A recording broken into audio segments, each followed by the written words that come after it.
Hi there, welcome to the third video tutorial of CS6303 computer architecture.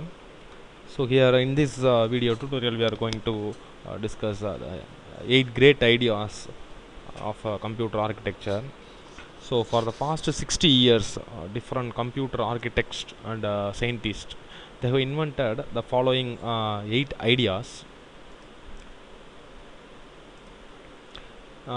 These following 8 ideas to improve the performance of the computer to meet the modern updated market. So these 8 ideas, it is a great idea. 8 ideas, they are said to be 8 ideas of computer architecture. So the first is that design for Moore's law. The second idea is that use abstraction to simplify the design. The third one is make the common case fast.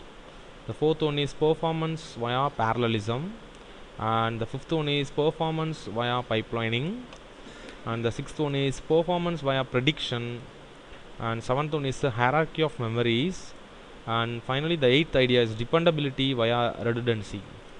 So these 8 ideas they altogether change the computing phase of modern computers. So we will be discussing these 8 ideas one by one in this tutorial. So first we will be discussing about design for Moore's law. The first idea, design for Moore's law. Well, we know about Moore's law. The Moore's law states that the integrated circuit, the number of transistors inside the integrated circuit will get doubled for every 3 years. So that is Moore's law. So it states that integrated circuit resources double every 18 to 24 months. So the computer designers they need to keep in mind about this Moore's law, because whenever we are designing a computer and we are making it to enter into the market, we should design the computer such that it can able to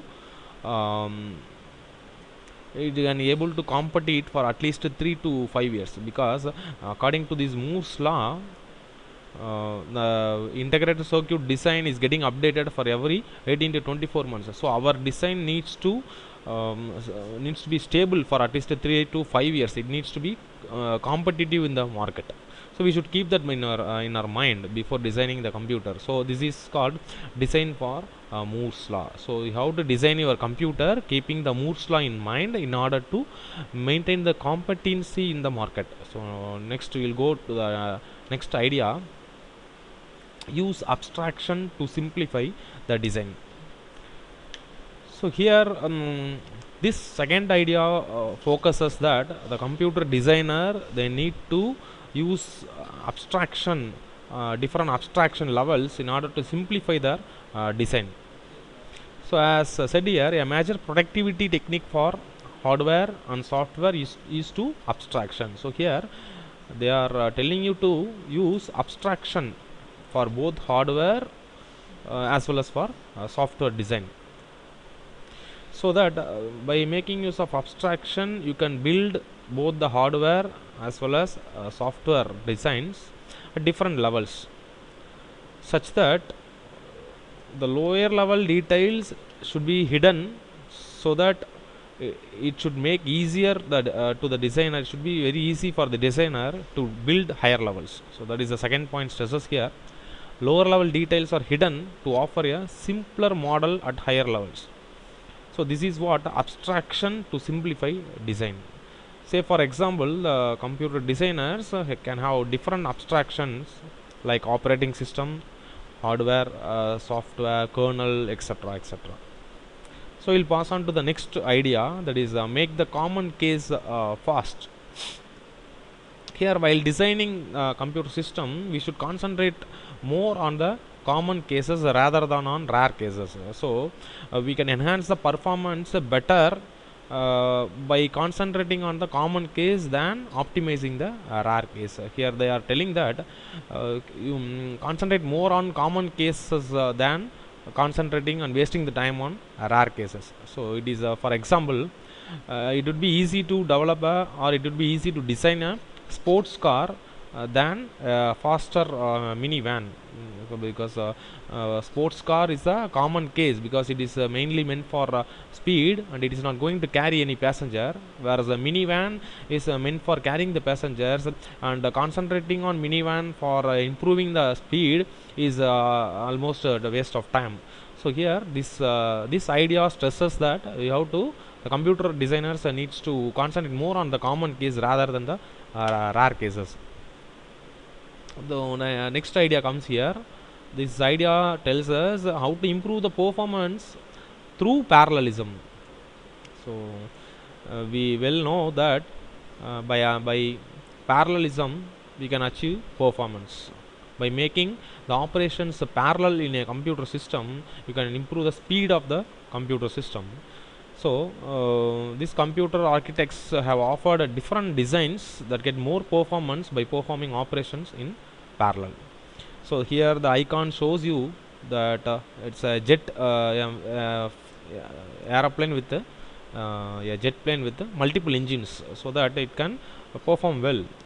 So this is performance through parallelism. So not only the parallelism determines the performance, the computer designers can achieve performance through pipeline also. So we must know what is pipeline. So pipeline is a main technique to achieve parallelism. Also it is the main one of the major techniques to achieve performance, to improve the performance. Right from the beginning of the computer design, most of the computer architects they are keep on concentrating on this pipelining concept. So the pipelining tells you that that is, as soon as the first activity of instruction is done, so you should move it to the second activity and start the first activity of your new instruction. So that is, so as soon as the first activity of the instruction is done, you need not to wait for the first instruction to be completed for all activities. You can suddenly you can bring the second instruction into the scene. So this is called the pipelining. So we'll be discussing about pipelining in more detail in forthcoming tutorial videos. So in simple words, pipelining means take the first instruction and move the first instruction to the next stage, and take the second instruction in parallel, and move the second instruction to next stage, and take the third instruction, and keep on doing like this. So this is called pipelining. So before that is bringing the concept of pipelining, that is in earlier days, what actually the computer did was, it will be waiting for the first instruction to get completed. That is, the first instruction will be taken and it will be moved passed to different stages. So until the first instruction comes out of the last stage, the second instruction will be waiting to enter into the pipeline. So this is eliminated by using pipelining, so that we can improve the performance. So by introducing better pipelining techniques, you can improve the performance. So this is the one of the 8 ideas. Next we'll pass on to the next idea. The performance can also be achieved through prediction. So we all know what is prediction. Prediction means it's similar to fortune telling, that we have to predict certain conditions executed by the computer in advance, so that depending on the prediction we can take decisions and we can direct the computers in right directions, so that our prediction will not get failed. So you can improve the performance of the computer system by predicting certain conditions executed by the computer system. So here branch predictors, they are referred to as prediction algorithms to predict conditional branches. Say for example, I hope you will be familiar with the conditional branch of JNC. JNC means jump on no carry. If there is no carry in the result, the processor needs to jump. So these branch predictors will predict the branch in advance. That is, it will in advance it will predict whether the carry will be produced or not, and accordingly the branch will be taken or not. So these branch predictors plays a critical role in achieving high effective performance in many modern pipelined microprocessor architectures. So this idea tells us that we need to make use of well-defined branch predicting algorithms so that they predict the conditional branches, the result of the conditional branches in advance, so that we can improve the performance, especially in pipelined microprocessor architectures. Here the next idea is using hierarchy of memories.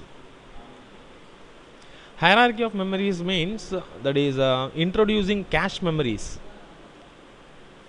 See, hierarchy of memory in the sense, a study of computer architecture is it tells that that is most of the data used by the processors needs to be retained very next to the processor's level. So these computer architects they introduce more levels of memories in order to increase the performance of the processor by decreasing the access time of the memory. So we know that the programmers needs the memory to be very fast, large and cheap. So these architects they have found that they can address these demands with the hierarchy of memories. So this with this hierarchy of memories they place fast and the smallest and most expensive memories on the top and slow, biggest and least expensive memory at the bottom. So that this is hierarchy of memory. You see this we makes use of a pyramid shape here. This is very fastest memory but very expensive, whereas this is slowest memory, the huge amount of memory but they are very cheap. For example, you can take our personal computer or laptop. There we make use of hard disk drive. The size of the hard disk drive may be 500 GB, and we make use of main memory which is said to be RAM, and normally the size of the main memory will be around 4 GB. 4 GB. So here this 500 GB hard disk will be kept away from the processor, where this 4 GB main RAM will be kept near to the processor. So this will be placed here, this 500 GB will be placed here. This is called hierarchy of memory. Processor, next this RAM, then comes this 500 GB hard disk. So by placing hierarchy of or by following hierarchy of memories, we can even improve the performance of the computer system. The next one is the dependability via redundancy. So computers, so far we have seen 7 ideas. All these 7 ideas concentrate more on the performance and fastness of the computer system. This 8th idea mainly focuses on dependability. That is, the computers not only need to be fast, but they need to be more dependable. Since any physical device can fail, we make systems dependable by including redundant components that can take over when a failure occurs and help detect failures. Say for example, you are designing a computer system with a memory. Since the memory is a physical device, it may fail. It may fail at any time.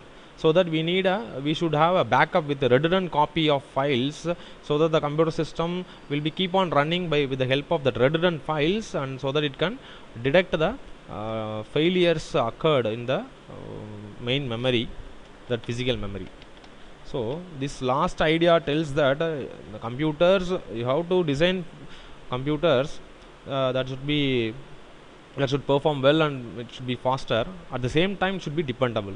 It is you should concentrate on dependability of the computers also.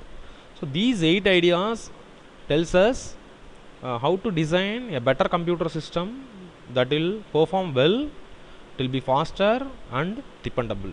So we will refresh these 8 ideas once again. That is a design for Moore's law tells that according to Moore's law, the number of the IC resources for integrated circuits is getting updated every 3 years. So we should design a computer system by keeping Moore's law in our mind. So next one is using abstraction to simplify the design. In order to simplify the computer design, either both in hardware and software, we need to follow certain abstraction in all levels. That is the second idea. And the third idea is that while designing the computer system, it may be hardware or software, you should concentrate more on common cases rather than optimizing the rare cases, so that you can reduce the time of design. And the fourth idea is telling about improving the performance. Fourth idea, fifth idea, and sixth idea, all these three, they are telling about improving the performance. The fourth idea is telling that to improve the performance via parallelism. It tells that by parallel operation of a computer system, you can increase the performance of the system. The fifth idea is telling that by introducing pipelining technique. Pipelining means that is making the instruction to work parallel in different stages. That is pipelining in simple words. By introducing pipelining techniques, you can improve the performance. And the sixth idea is also talking about the performance via prediction. By predicting certain conditional branches in advance, you can increase the performance of the computer system. And this seventh idea is about memory, usage of memory. Here it is telling that you can make use of splitter memories, memory hierarchies, so that placing the fastest memory near to the processor, fastest and costliest memory near to the processor, and the cheapest and huge amount of memory that is can be kept in the lower hierarchy of the memory design, so that we can improve the performance, and memory access time can be reduced. The last idea is about talking about dependability. So it tells that a computer system need not to focus only on the performance, but also it needs to be focused on dependency or dependability, so that if a device fails, the copy should be made in another physical device, so that the system keeps on running. So all these great ideas, these 8 great ideas guides us to design an effective high performance computer. So these great ideas are given by different computer architects for the past 60 years. So hope this video tutorial is very useful, and we'll discuss the further ideas in the next forthcoming video tutorial. So stay tuned and enjoy learning. Thank you.